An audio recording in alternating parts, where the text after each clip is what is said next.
Palang may tissue din eh. Ayos yan, ayos. Ayun, sa lahat, Jurek, yung mga dates, huwag mo kalilimutan yan. Diyan kami nagbababag. Ayun, una sa lahat ay salamat sa kaligtasan na binigay ng Panginoon sa akin, sa aking pamilya. Biyaya yun na kami sama-sama naglilingkod sa Panginoon. At pinagpe-pray ko pa rin syempre, ang tatay at ang inay. Pero salamat, may Bible study kami ng inay tuwing madaling araw. Pinili namin yung madaling araw kasi fresh na fresh pa eh. Walang laman pang utak eh. Wala pa ligalig, kaya maluwan na naman pasukan pa ng mga, mga verses. So yun, biyaya ng Panginoon yun sa akin at sana dire-diretso yun hanggang sa maligtas. Ililigtas ko na nga eh, talaga lang ayaw pa. Pero salamat sa Panginoon, nagagawa yung mga bagay na yun, nakapag-share, nakakapag-bigay ng tracts, yun doon sa aming negosyo ng yan, ay di utay-utay. Para mabilis maubos, 10 agad. Kasi may mga family pa yan sa bahay nila eh. May kapitbahay pa, para at least ay mabigyan lahat. So, biyaya naman, at least ay nauubos ang tracts. Kaya sabi ko kay Rina, kumuha ng kahon agad. Salamat naman, at least ay sa ganung paraan, yun po yung trabaho ko na rin nung nasa Sidsi pa. Sa lahat ng tarpaulin piniprint ko, bawat ni-stapler ako yan, lahat pinamimigay ko yan. So at least sa mga ganung way, nakapag-share tayo ng gospel. Kahit pa paano, meron nga naging kaibigan dyan sa pamigay ko ng tracts. Hanggang yung kaibigan ko pa. Biyaya ng Panginoon, nasa Katolik pa rin. Hindi makaalis. At least naging kaibigan natin. Yun, sa family, yan, kay Grace. Medyo, yun nga kay Jurek sabi mahirap daw ang may bahay.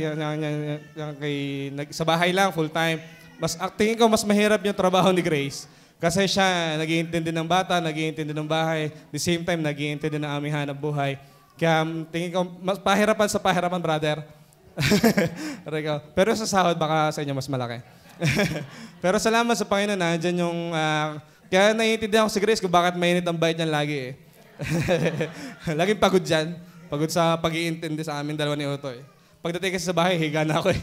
So, salamat sa Panginoon, may asawa din nga na napapakinabangan pa. Salamat sa Panginoon. Ay, ano ba dapat term? Mahal namin yan, Utoy. Mahal namin yan. Babawi ako mamaya. I love you too. I love you too. Salamat talaga kay Grace na nag-iintindi sa amin. Sa tunay, ako lang ay hindi masyadong appreciative, pero pag nakikita ko yung may ginagawa, ay di ibig sabihin ako yung nakahiga. Kaya salamat sa Panginoon, at least ay sabi ko nga, kami tulong-tulong talaga.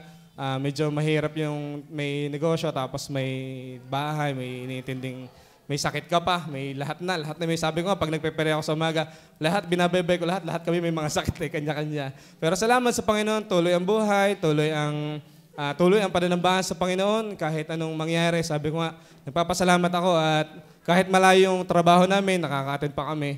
So, biyaya sa amin. At yung health, hindi ko mailagay dito yung good health eh. Health lang kasi talaga ang meron sa amin. Salamat sa biyaya na kalusugan. Hindi man 100%, kahit to 20% at kaunti na lang ay talagang magagamit na yung St. Peter. Pero salamat sa Panginoon. At least kahit pa paano, sabi nga, tuloy lang, kayod lang para sa Pilipinas. So yun, salamat po sa yun nga, class ng Tulip din, biyaya sa amin. Yun sa tagal ng panahon na tinuturo ni Pastor, di pagdating sa time na yun, yun po ay, ang tawag dito? Parang, yun. Hindi. Parang nire-remind, yun nga.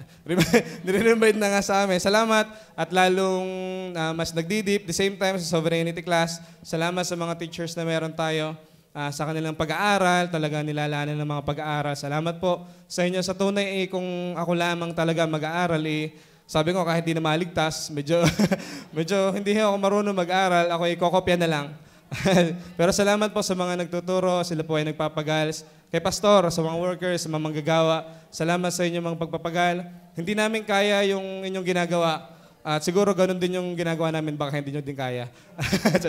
So, salamat po. Tayo may kanya-kanyang calling. Alam ko yon at biyaya ng Panginoon, naiintindihan natin yon. Basta alam natin kung saan tayo may calling, ay yun ang ating panindigan sa Panginoon. Kahit saan tayo tinawag, basta tuloy lang sa gawain ng Panginoon. At the same time, Sa YS Group, salamat po sa inyo na nag-iintindi, umiintindi at naiintindihan pa ang inyong leader. Even though nasabi ko nga, hindi ako leader, may /boss pa. Kasi iba na ang nasa iba nasa yung steward, hindi na pwedeng ikaw ang gagawa niya. Pag ikaw ang gumawa niya, sigurado lahat. Nakaupo yung mga yan, ikaw na lang talagang gagawa. Pero kailangan minsan talagang may pukpok yan, may push yan.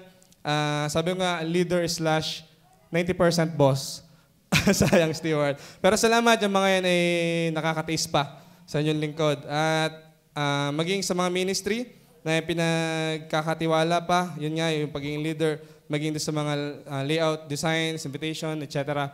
Salamat at kahit pa paano, nakakalimot man, sabi nga ni Abe, nakakalimot man paminsan-minsan. Ako naman po ay minsan lang makalimot, isang beses lang po sa isang linggo. At yun ay tuwing linggo pa. Kasi nandito tayo sa church, kahapon nagagawa. Ayun. Salamat sa Panginoon. Talaga, biyaya ako'y natutuwa na ako'y nandito pa sa iglesia sa 2023, sa whole year na 2023. Salamat po sa Panginoon.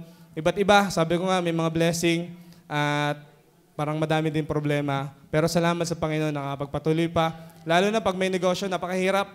Lalo siya naman ang iyong buhay na. Hindi naman yan unlike sa may full-time na trabaho.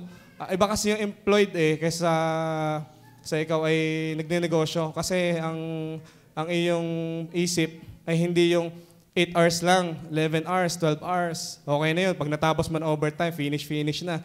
Pero pag nagnenegosyo ka na, nakapikit ka na, nag-iisip ka pa. So, medyo mabigat. Sabi nga, nung kami nagbakasyon doon sa Bicol, salamat din pala sa pag-iingat ng Panginoon. Pagdating doon, may dala akong laptop. Sabi nung ate, hanggang dito ba naman, naglatrabaho ka ba? Sabi, kailangan po eh. Tapos umuwi. Di umuwi, ilang araw kami doon. Umuwi kami dyan. Diyan din tumulog kasi sabi ni ate, oh, gabi na, hindi ka pa natutulog. Nagtatrabaho pa din. Sabi, kailangan pagka kasi walang supplies, ako din naman ang mahirapan So, ibig sabihin talaga hindi siya 8 hours working lang, talaga dire-diretso yan. Salamat sa Panginoon. Sabi ko nga, hindi naman ako makapokus ng steward, pero salamat, nagkakaroon ng time. Kasi kailangan, ilang pamilya yung binubuhay ko, hindi lang family ko, kundi family ng bawat employees. Yan po yung iniisip ko din. So, salamat sa Panginoon. Kaya pag-pray nyo ng kalusugan din ng inyong leader, ang inyong boss doon. Pag ako'y namatay, si Chris na bahala. So, salamat po sa Panginoon.